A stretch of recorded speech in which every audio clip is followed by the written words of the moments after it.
Good evening, everyone. We are trying to cover the rest of Daniel chapter 8. But we need to actually move back a little bit so that I could show you how to look at the vision of Daniel as it maps to the explanation by the angel. We ended in verse 25, and so if we back up a little bit, we should be able to look at verse 23 just for review. In verse 23, it tells us this, that at the latter period, the idea of a latter period, or is the period, I guess you can call it the end, because it is uh, the idea of achare. uh, it would be the end part of their dominion. So if you take a look at this, it should read as the end part of the dominion, at the end of their dominion, and we're still talking about the Greece. We are only told about the Greece, but this latter period, not just end, but the period at the end and after. The angel never talked about what came after Greece. All the angel did say was that this period of the goat is actually Greece.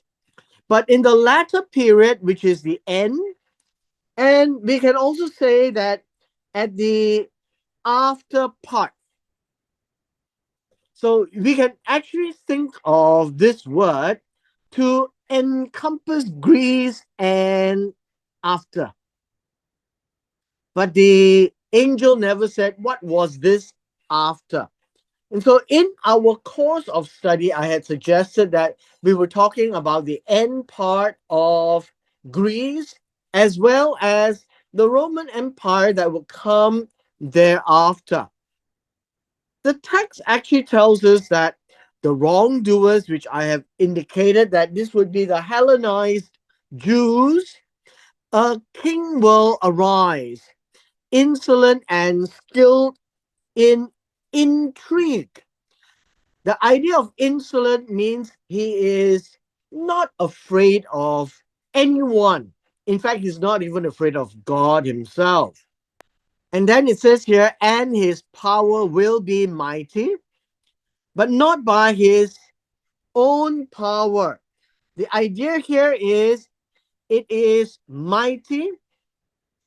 This would be the strength that he has, but the strength is not by sheer army strength. And it has been suggested that this is not by his power, not through his strength. Basically, says that it is from his non military power. I guess you can say the non military power. The idea of a non military power comes by deceit. So it's not just sheer army strength, but by his own cunningness. It says here, and he will destroy to an extraordinary degree. The idea of extraordinary degree literally means he actually destroys in a way where it is unexplainable. I mean, he can actually destroy to an extent where it baffles other people who watches the sun. Usually, this word is given to God, and so it appears that he is trying to portray that he can do things that God does and be successful and do as he please, meaning he will do according to his desire. He will destroy mighty men, Mighty men means nations that are strong, strong nations. And he will also destroy the holy people. And this would be the clue that it is with regards to Israel. Now, we are also told in the last verse, in verse 25, and it reads, and through his cunningness, this is cunningness,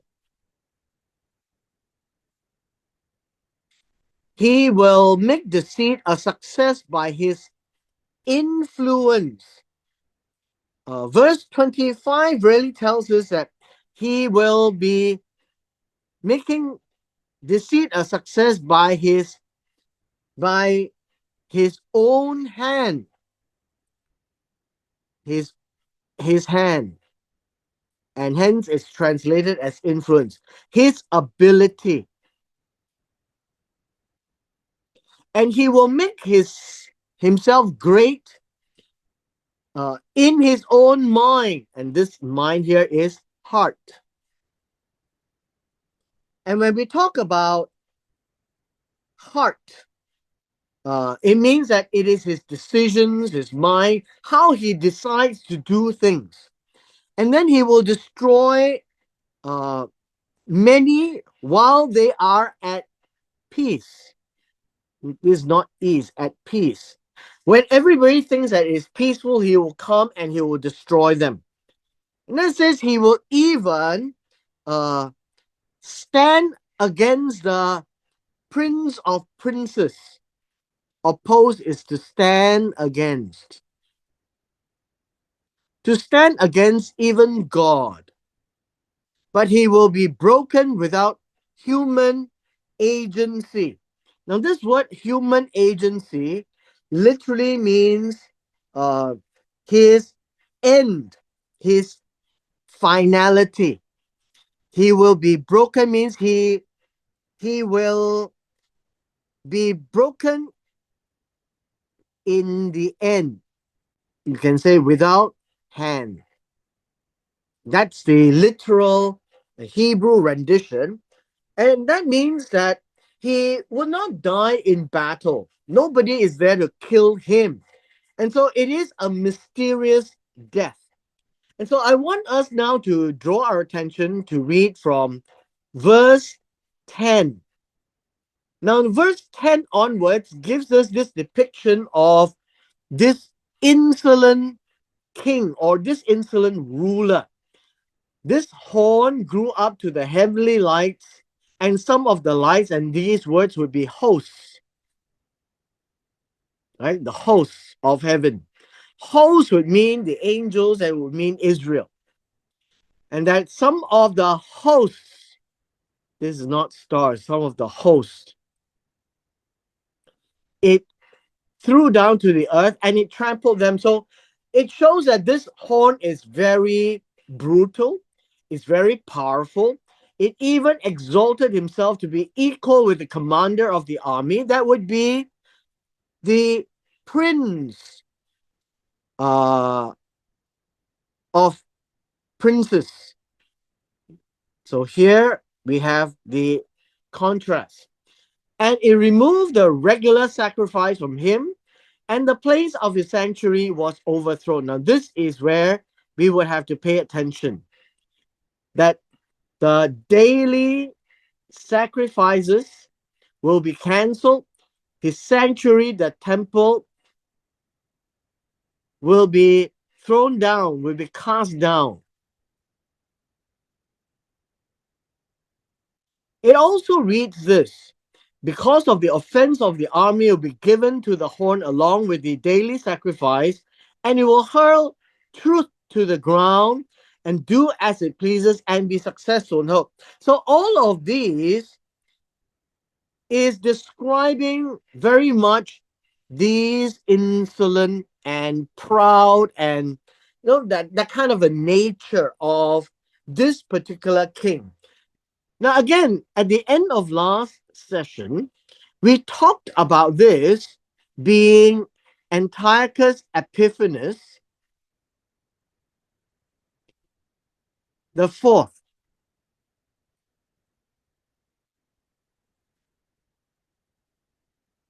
the fourth. And there is a common understanding that it also applies to Titus. Now, the reason why it applies to both is that it actually fits the Grecian Empire, which is Antiochus Epiphanes IV, and after would be the Roman Empire, and that would be Titus. And so these are the ways that the Jewish people would look at this instance. More importantly, is now we would be looking at these things here, the daily sacrifices, and the temple will be cast down. And that really depicts both of them, Antiochus Epiphanes as well as Titus. And so it is not possible for a singular answer because Greece and thereafter may just apply to both of these, what we call little horn.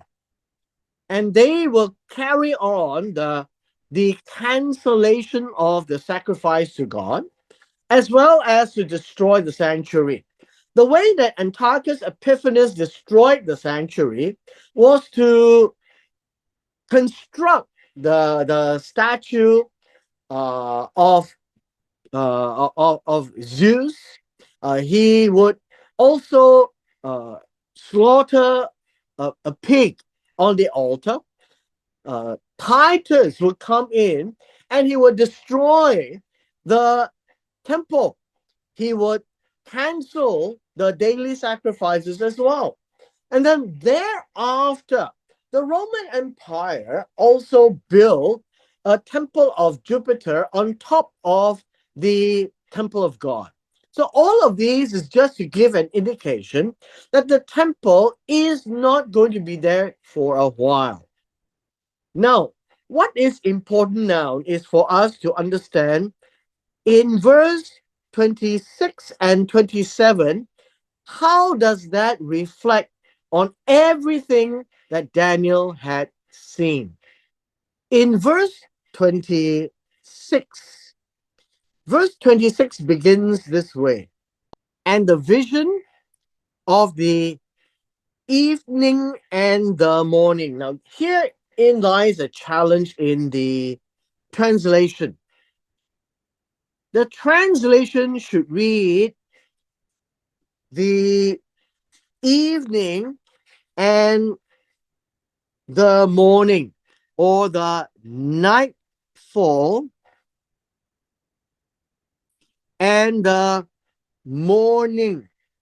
Notice these are singular words, and hence we cannot read this as evenings and mornings. It is the nightfall and the morning.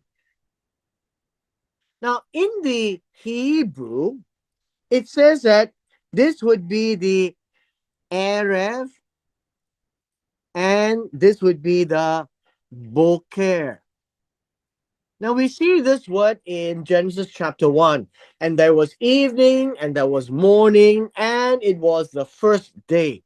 And so the scripture actually uses there was the Erev and Boker, which has been told is true. Now, this word, when it says which has been spoken is true, is a very important translation. In verse 26, when it says it is true, it means that it is firm. This is the meaning. It is firm. It is literal. And so it is not to be viewed in an allegorical fashion. What has been told, meaning what the angel have said, is going to happen as he has said. Now, what exactly is this nightfall and morning? And so we could read it here in Daniel chapter 13. It says, how long will the vision of the daily sacrifice, while the offense causes horror, so as to allow both the army and the sanctuary to be trampled? Now, this word in verse 13 is not really army. This is also the word hosts. This is the daily sacrifice, and the army here is Israel. The sanctuary is the temple. And so Daniel is very shocked. How long is this going to affect the daily sacrifices as well as the sanctuary as well as Israel? And then he said to me, for 2,300 evenings and mornings. And then the temple will be properly restored. Now, this word in verse 14 doesn't really mean properly restored. It basically means that it will be exonerated. I think that is a good word when it comes to verse 14. It will be rectified. However, when we were in verse 14, I had said that this is not 2,300 evenings and mornings. It is exactly the same as in verse 26. And verse 26 tells us that there is Erev, Boker, and 2,300. And how do the Jews read this? The Jews do not read this as nightfall and morning or evening and morning. The Jews actually read this as a very comprehensive number. So I want to show you the number. Now, how do you read a number from this? The number here is quite interesting because it gives us an idea of what in Hebrew we call gematria. In the Hebrew language, you find that every letter in the Hebrew language uh, has an assignment of a numerical value. That numerical value is assigned to Erev and Boker, and then we have Alpaim, Ushlosh, Me'od. This would be 2,000. This would be 3, and this would be 100. And so we have 2,300. So not a problem. We can easily understand that. Then we have these two numbers, Erev and Boker. Now, Erev comes with an ayin, and since you don't know Hebrew, this number here is a number 70. The resh is 200. And then the bet is 2. And here we have 272. Here we have Boker is 2 plus 100 for Kuf, and then plus 200 for Resh. This will give us 302. So altogether, we have a number of 574.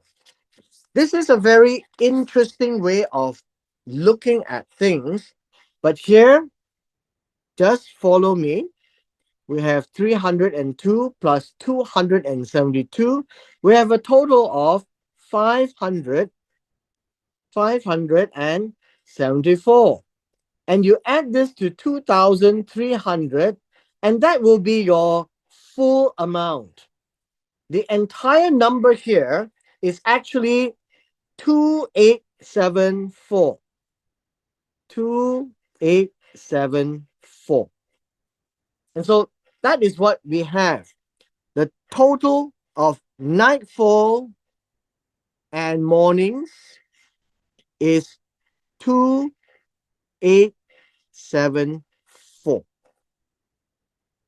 That's how we arrive at a number. Now, this is the Jewish way of looking at things, not an English way of looking at things. And I think it is useful for us to be exposed because we are so fond of just reading the English that we forget that the original language is in Hebrew and that the Jews look at this very differently from how we would read an English translation. So let me explain that where do we get 2,874? Now I'm going to type out how a very prominent commentator would arrive at this number 2874. I am sharing this with you very much to give you an insight as to how the Jewish rabbis and those of them who read the book of Daniel would read this. It's very different from an Englishman's way of reading this 2874. So give me a moment and I'll type it out here so that you understand. Now, allow me to explain. The way that, and this person is Rashi, and he suggests this way of looking at things. When you count 210, uh, the time that Israel is in Egypt, to the construction of the first temple, another 480 years. The time the temple is standing, 410 years until Nebuchadnezzar had destroyed it, 70 years in Babylon. And then the second temple is restored, and there was daily offering until it was terminated in the Roman times, 414. And then this one comes in from Daniel chapter 12, verse 11, which is called the end of the time. And with this, you get a total of 2,874, which is Erev, Boker, and then 2,300. Now, this is a very interesting way of how the Jews would look at these kinds of numbers. This part here is really to explain this in a very literal way. There's nothing uh, symbolic of the number. It is very much a literal calculation of the number of years. Now, what is going to happen is Daniel looks at all this and just a moment, that's a moment. I have to move this up a little bit. And Daniel looks at this and the angel tells him a very spectacular expression. But as for you, while all this is firm, it's literal, all of these can be added up in exact number of years of 2,874. But as for you, Daniel, what are you supposed to do? You are supposed to keep the vision a secret. Now, this idea of keep the vision a secret, uh, I guess it's something which is surprising in verse 26. The Hebrew is not really keep the vision secret. The idea here is to tell him to shut up.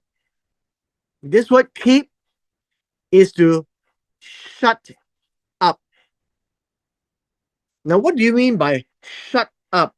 Shut up means to hide, to prevent anyone from knowing, to close it up. I think we can use that word, close it up or shut it up. And so keep the vision secret, keep the vision hidden. Don't talk about it. Why? Now you read this because it pertains to many days. It pertains to many days into the future. And this is correct. This is an interpretation, but it is many days into the future. This is future. This is done, done, done, and this is about done, and this is not done, not done. So the question marks is the one that at Daniel's time, he doesn't know yet because it says 2,874 years. That's a long time because we have only covered this portion of time, which is which leaves many many years down. And so the angel says, don't let anyone know. Why? Because they will be discouraged to think that all these is not going to go away just yet. Because there is 70 years in Babylon doesn't mean that when you leave Babylon that everything will be settled. And so the angel says, don't let anyone know because it will discourage people. And so keep it locked up. Now, I want you to pay attention to verse 27. Verse 27 says this. And then I, Daniel, was exhausted and sick for days. Now, this is not exactly the word. This word here, sick, exhausted, literally means he was sick. He was grieved. He was grieved and sick for days. I think that would be a good way to read this. Why would Daniel react like that? I think we can say that I happen to look as if that I am sick. I think that is the way. Exhausted and sick for days is sick, grieved, disturbed. Why? Because Daniel doesn't fully understand. And Daniel is seeing that there will be more things that is going to happen. The daily sacrifices, but there is no daily sacrifice now, which means that when the temple is built again, there will be time for daily sacrifice and then it will be terminated. And then the temple will be destroyed. And so he is alarmed. The Israelites will be trampled by the foreigners for many, many days. And so it really troubled Daniel. That's basically what verse 27 is saying. He is so terrified, he is troubled, he's grieved, he feels sick to his stomach. He's very disturbed. And when the angel says, just keep quiet, don't let anyone know, he had to deal with this shock. Then we come to these last words. Then means and then I rose up, and then there's another and then here. He has to stand up, and then he attended to the king's business. He is going to attend to Belshazzar's business. He's still helping out. The scriptures never said that his appointment by Nebuchadnezzar is cancelled. He was ahead of all the wise men, but he wasn't there with Belshazzar. Now that he is gotten a hold of himself, he is trying to contain his grief and shock. Then it says here, and then I was astounded at the vision. This is why he was sick. I was shocked at the vision. I was stupefied. I was too, well, I guess shock is going to be a good word here. I was very shocked at hearing all this.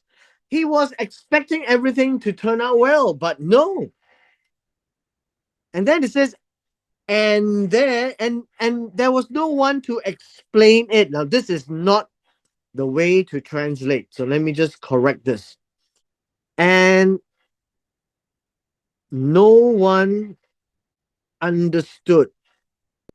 No one understood. No one realized.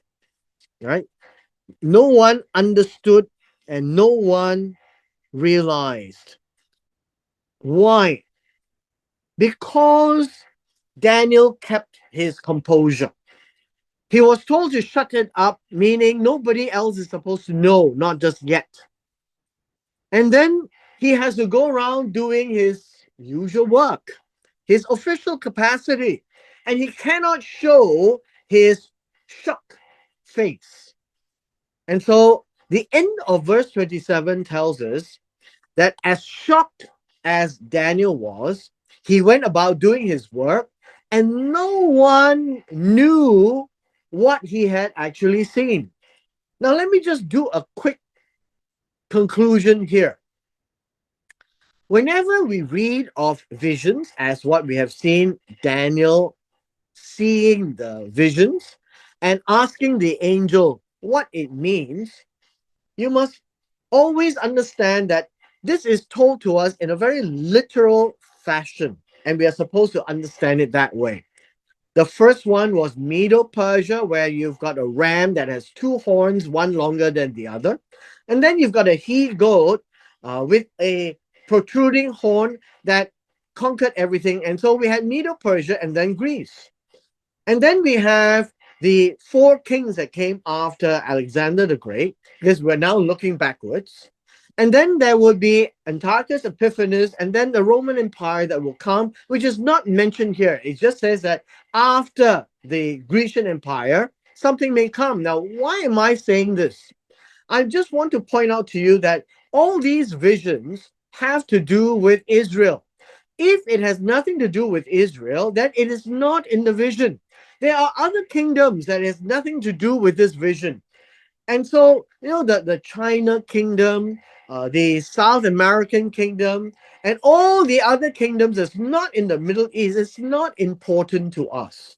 Why? Because everything in the vision that God is revealing to Daniel has to do with Israel. And so it has to do with what is coming hereafter as well.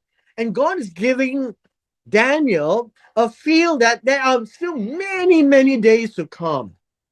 But great shocks are going to happen to the Israelites. It is not going to be over so soon. And so all of these things are to help us understand and appreciate that these visions are to do with Israel. It is not about the world's end time. It is about Israel's end time. Of course, it may have some relationship with the rest of the world, but the primary focus is about Israel. Our interest in the book of Daniel, and as Daniel is given to his people, it's about what is going to happen to these Jews who are going to come back. So in chapter 9, we will see more things are going to be revealed, and it's going to be revealed to Daniel by the angel Gabriel.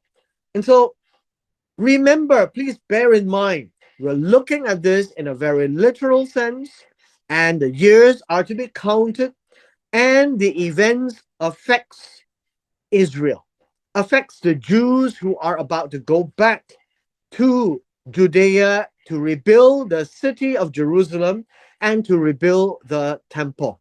And so with this, we come to the end of our session today.